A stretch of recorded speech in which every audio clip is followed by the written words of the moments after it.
Hello and good evening. I'm Melissa Idris. Welcome to Consider This. This is the show where we want you to consider and then reconsider what you know of the news of the day.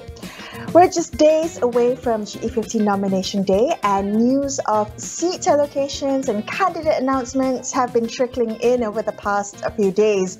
And we're starting to get a glimpse of what the candidate lineup might look like come Saturday.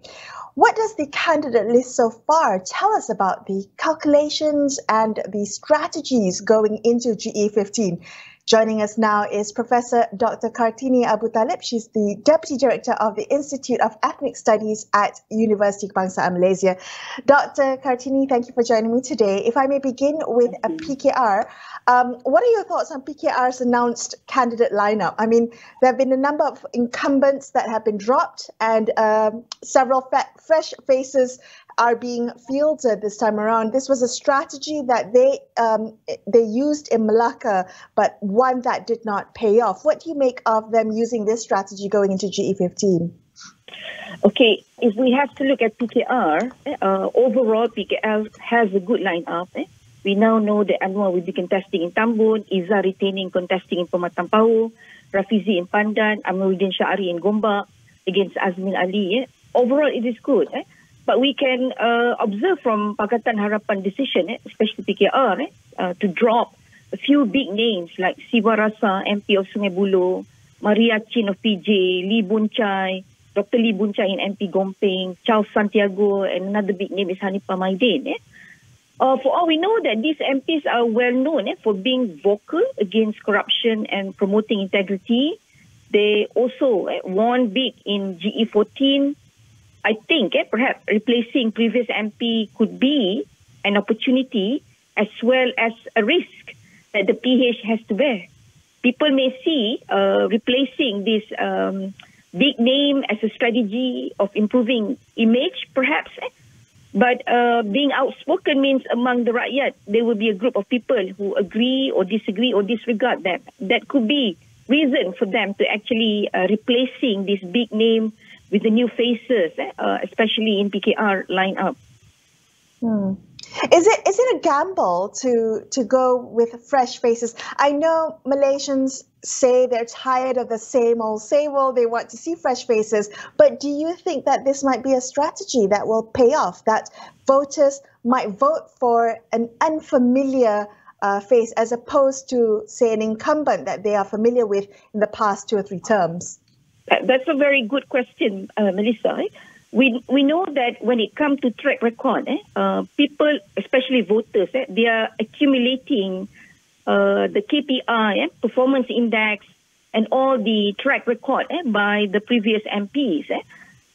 It could be a bad strategy replacing the MPs who won big in these seats.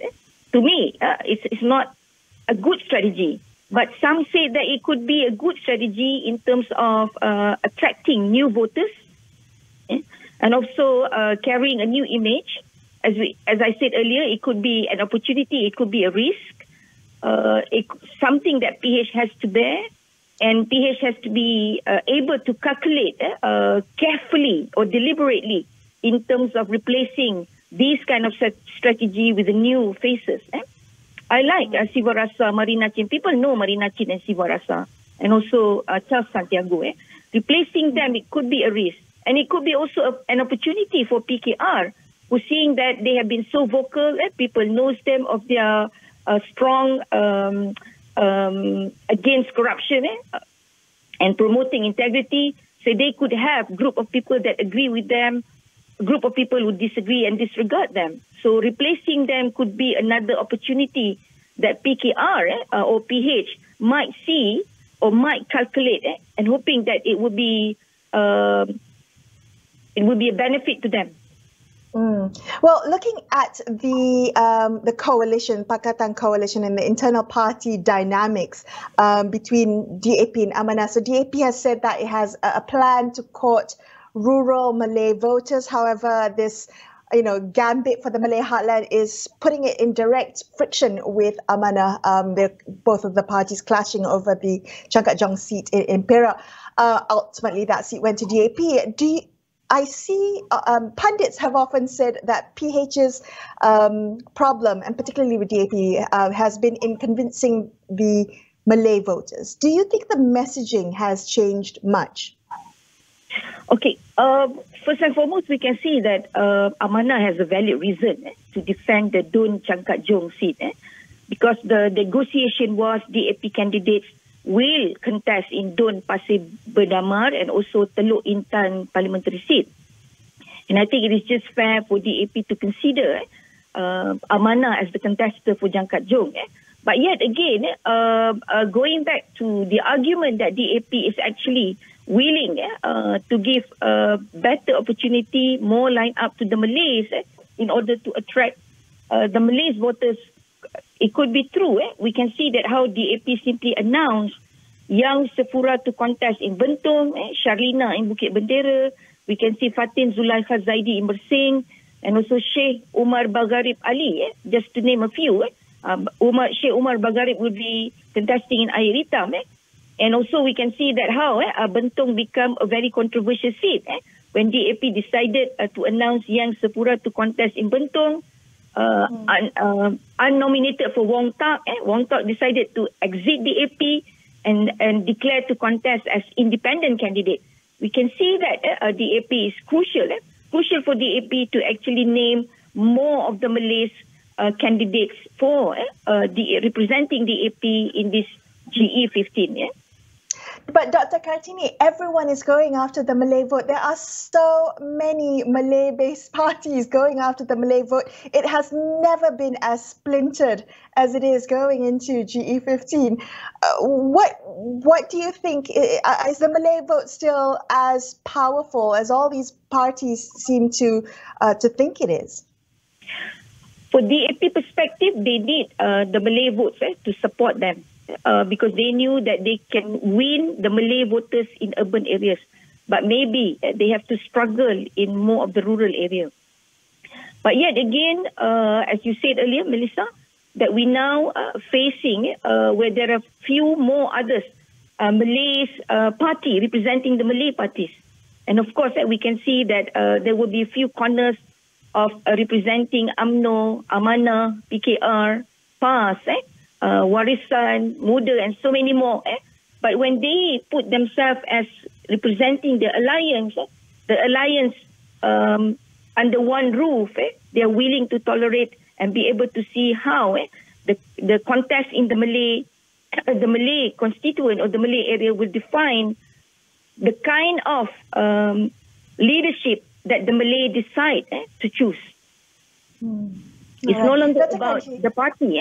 DAP is also representing the Malays. So we can see the the meaning of the Malays and the race is becoming so dilute because they have the idea of, being tolerant. Can you hear me? Yes, we can hear you. But unfortunately, Dr. Kartini, we have to go to break now. And I want to thank you so much for joining me on the show tonight. Dr. Kartini Abu Talib from UKM. We're going to take a quick break here. Consider this. We'll be back with more. Stay tuned.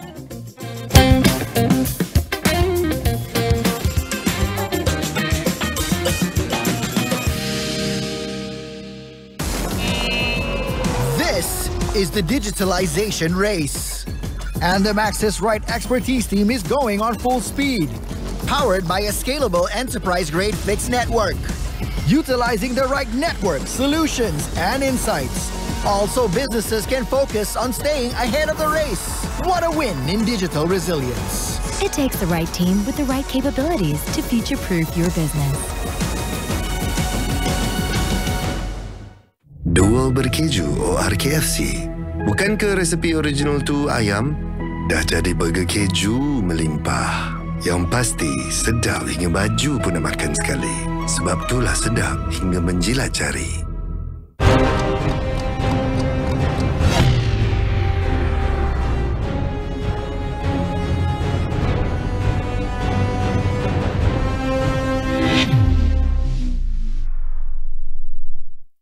Adakah ini situasi di kedai anda setiap malam? Makanan dah sedap, minuman boleh tahan. Mari kembangkan lagi perniagaan anda. Jamu penonton anda dengan pelbagai musim baru English Premier League.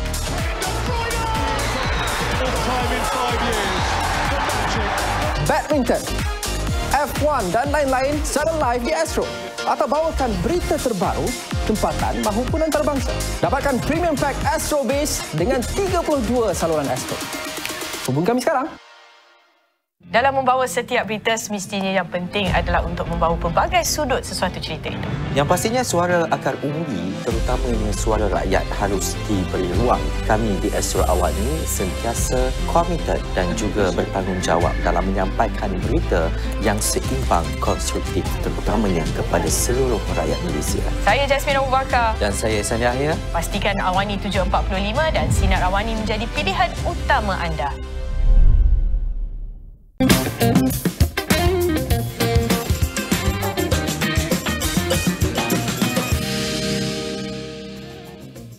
Welcome back to Consider This. I'm Melissa Idris. My next guest is Shazwan Mustafa Kamal. He's an Associate Director at the Government Affairs Consultancy, Vrins and Partners. Shazwan, thank you for joining me today. What are your observations about DAP's candidate selection? If I may begin there, what does the lineup reveal to you about their election strategy?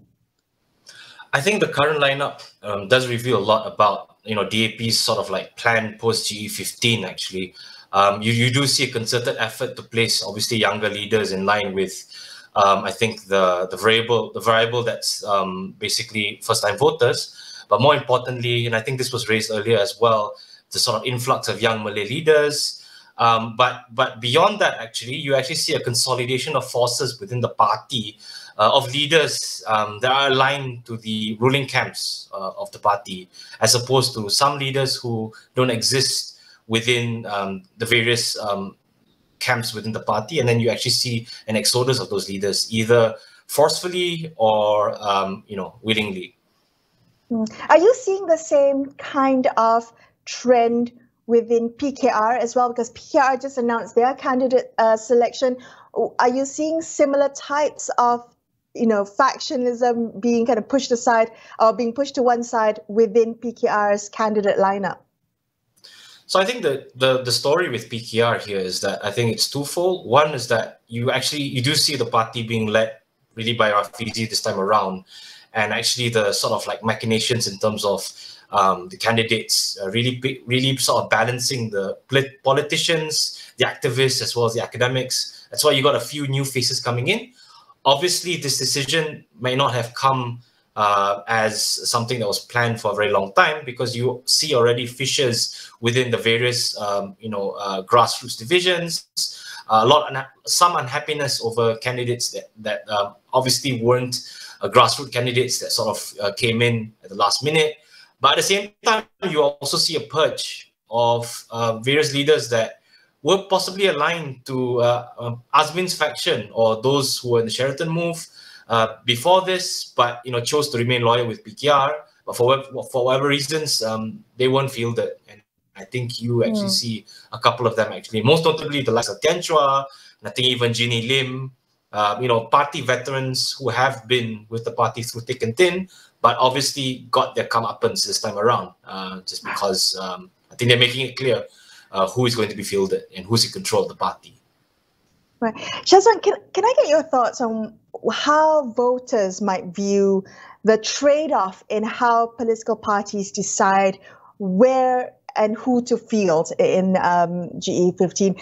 On one hand, you have these incumbents who have undoubtedly served their constituents well, they're familiar, they're efficient, but they may not be fielded. Do you think that voters may see that as a mistake?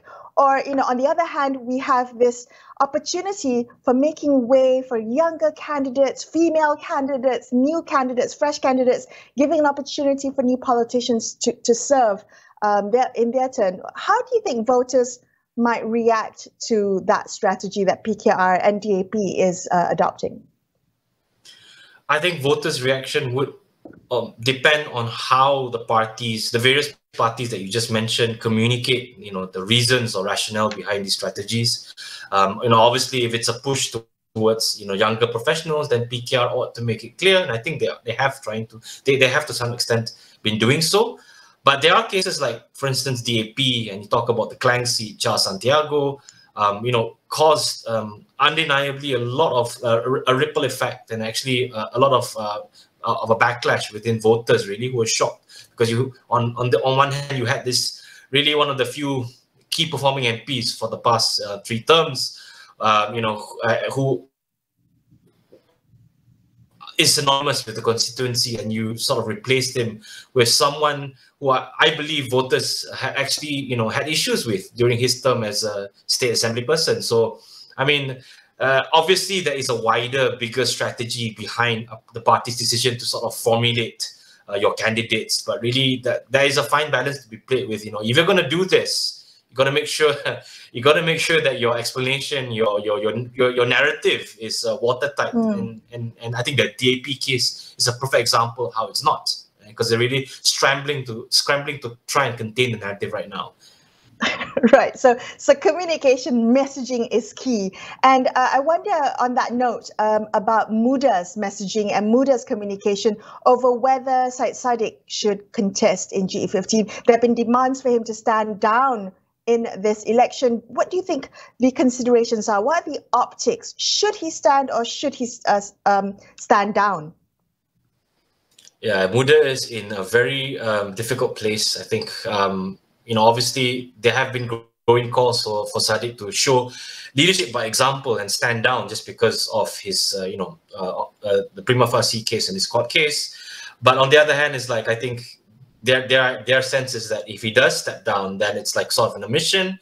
But if he doesn't, then damn if you do, damn if you don't. I think, and I think I don't think the strategy would be to stand down, would be innocent until proven guilty, as with all politicians. But I guess the challenge is that how much of that approach would prove detrimental to Muda, really, because I think Muda right now, its major challenge is to sort of like groom your leaders beyond Syed Saddiq to sort of position themselves as the faces of the party.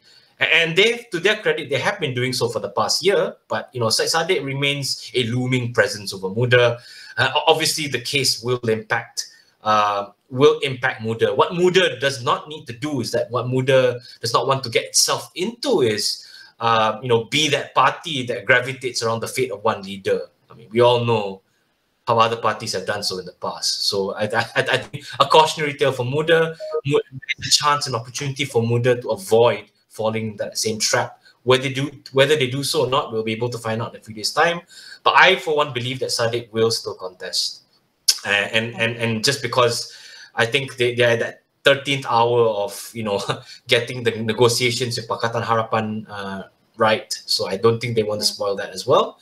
So I mean, yeah. So I mean, it remains to be seen, but I do foresee Saddiq in the race. We will find out soon, I think, later this week. Shazwan, in the couple of minutes that we have left, I do want to ask you as a political observer, this period of election season, everything gets heightened, particularly conservative and racial sentiments. Are you observing that? Are we seeing racial and conservative sentiments being played up? And what do you think voters should be mindful of? I do. Oddly enough, I have not seen that many instances of it so far. But then again, we are still in early days. I do foresee things to ramp up once official campaigning starts after nomination day this weekend. The usual things would be for voters to look out for would be boogeyman issues. There will be probably incidents, public events that get turned into perhaps something racial, a sleight of hand, slip of the tongue by a candidate or aspirant. I think voters should be cognizant of the issues that circulate on social media and be careful, especially because obviously the various cyber troopers or your political assassins online are being sort of like hired by the hour right now. So you will see this, coming to play, I think, closer to the election. But for now, it appears to be sort of muted. But, give it time. I have faith in, in politicians resorting to the old playbook. Okay, so everyone to remain vigilant in the coming days and weeks. Shazwan, thank you for joining me. Shazwan Mustafa Kamal of Rins and Partners. We're going to take another quick break. Stay tuned to consider this.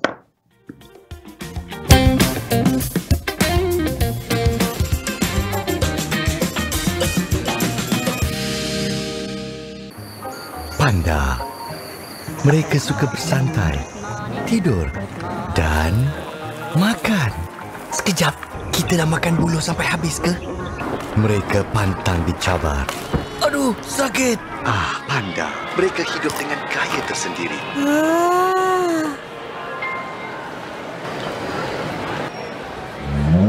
Papa. Panda? Memperkenalkan U Postpaid baharu. Nikmati data pantas sedia 5G, perantauan global percuma, peranti 5G dan dapatkan talian keluarga. Naik taraf ke U Postpaid baharu dari RM38 sebulan hanya dengan U Mobile. Saya nak tanya sikit. Kat rumah ni pernah jadi apa-apa ke? Masuk je. Cuba Google pasal tempat ni tapi saya tak dapat apa-apa info. Cuma ada satu blog dia cakap kawasan ni ramai orang hilang. Mungkin Bunian? Selamat datang anakku. What's the latest scoop when it comes to companies, markets and strategies? For everything business and tech related, catch Notepad with me, Ibrahim Sani, weekdays 10:30 p.m. across all AWANI platforms. Astro Rewards baru dah sampai. Hello.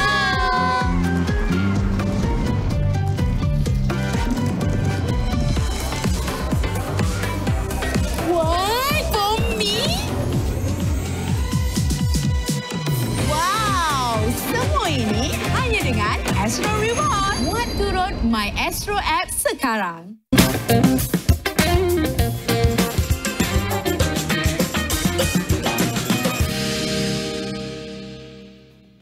Hello, I'm Melissa Idris. Thank you so much for staying with me on Consider This. Let's continue our conversation about the GE15 candidates who have been revealed so far. My next guest is Dr. O. Ihsan. He's a senior fellow at the Singapore Institute of International Affairs. Ihsan, I'd like to ask you the same question I've posed to my other guests tonight. Looking at Pakatan Harapan's candidate list this year, we saw a number of incumbents being dropped. Are you encouraged by the fresh faces, or do you agree with PKR veteran Tian Chua's warning that, quote, shuffling MPs and parliamentary seats like cards will not only hurt grassroots support, but will also frustrate voters? What do you think, Ihsan? Well, of course, in our parliamentary system, the voters will vote for both the parties as well as the candidates representing those parties, right? So it's always a question of what is the proportion between the two. Would a voter vote for a particular candidate more because of his personality or because of the party he or she is representing?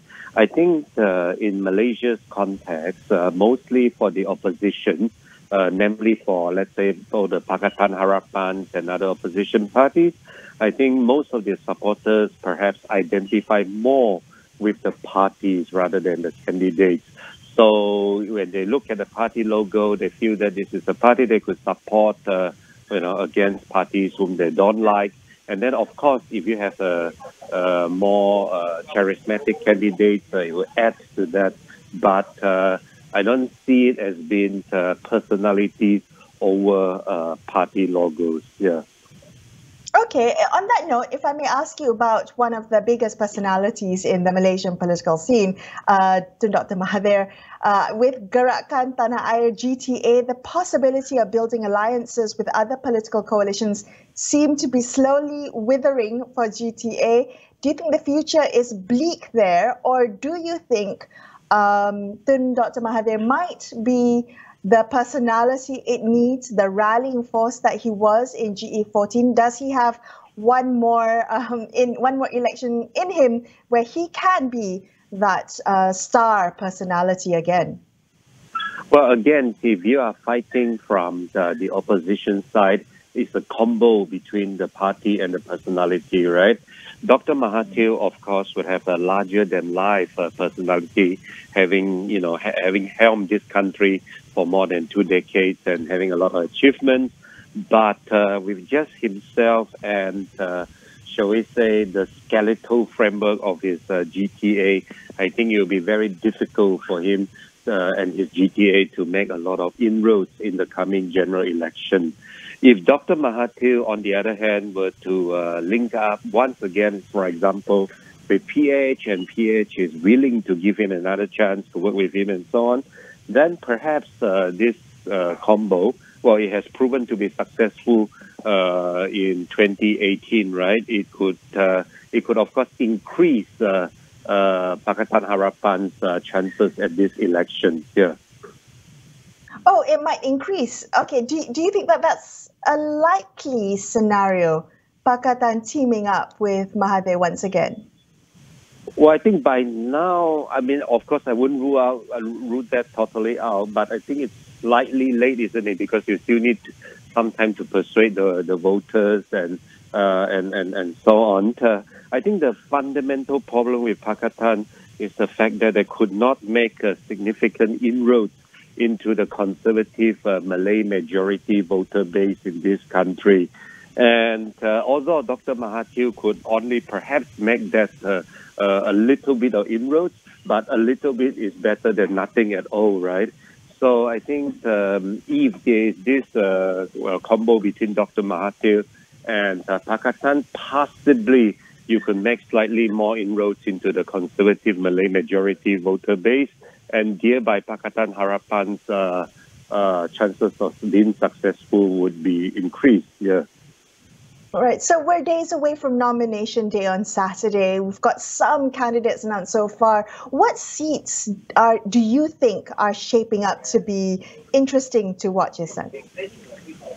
Well, of course, those seats which would see, for example, the three-corner fights, right, between BN and PH, but also where PN could perhaps make more significant inroads. Those would be interesting seats to watch. In Sabah's context and in some West Malaysian seats, you will also see Warisan also making a debut against, like DAP and so on. So would that split the opposition votes, for example? So all these would be sort of interesting seats to watch. Yeah. All right. Isan, thank you so much for speaking to me on the show. Dr. O. Isan from the Singapore Institute of International Studies there, wrapping up this episode of Consider This. I'm Melissa Idris, signing off for the evening. Thank you so much for watching, and good night.